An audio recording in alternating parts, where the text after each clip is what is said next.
संदीप द्विवेदी की यह रचना एक चरित्र को लेकर आपसे कुछ प्रश्न करती है, क्योंकि जिस चरित्र पर यह कविता है उन्हें उनके संघर्षों व त्यागों से ही पूजा जाता है, और वो चरित्र है भगवान श्री राम।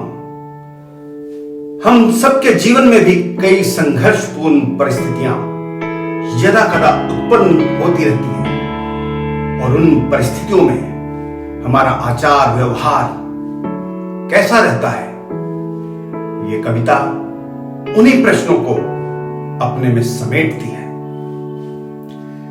सहली कितनी यातना पर कर्तव्य सर्वोपरि रखा, त्यागशील संकल्प को जिस तरह जीवित रखा, बोलो कहां तक टिक सकोगे यदि राम सा संघर्ष हो।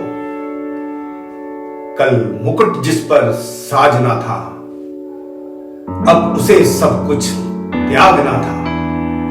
निर्णयों के द्वंद से एक बालपन का सामना था, वचन भी था थामना, आदेश भी था मानना। इस द्वंद में सोचो, स्वयं को धर्म पर तुम रख सकोगे, बोलो कहां तक तुम टिक सकोगे यदि राम सा संघर्ष हो। प्रजा तो बस राम की थी, दुनिया उसे तो जप रही थी।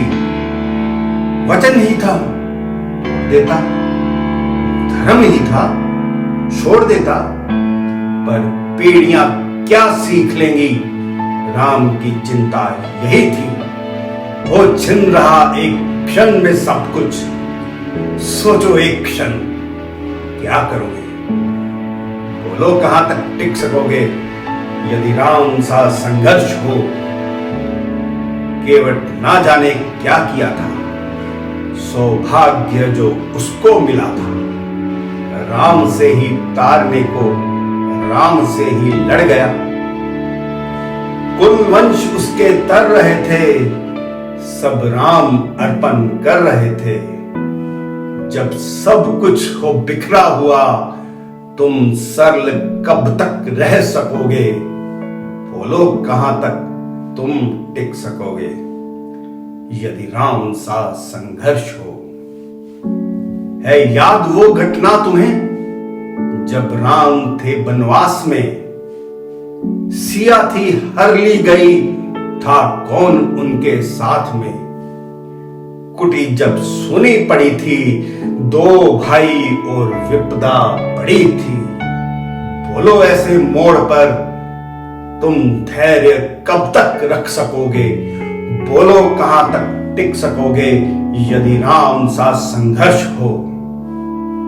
वह तो स्वयं भगवान था, पर कहां उसमें मान था। किरदार भी ऐसा चुना जिसमें सिर्फ बलिदान था। मर्यादा के प्राण थे, रघुवंश के अभिमान थे। श्री राम के अध्याय से एक पृष्ठ हासिल कर सकोगे, बोलो कहां तक टिक सकोगे यदि राम सा संघर्ष हो। व्यथा इतनी ही नहीं है, ये कथा इतनी ही नहीं है। कुछ शब्द उनको पूर्ण कर दे, राम वो गाथा नहीं है।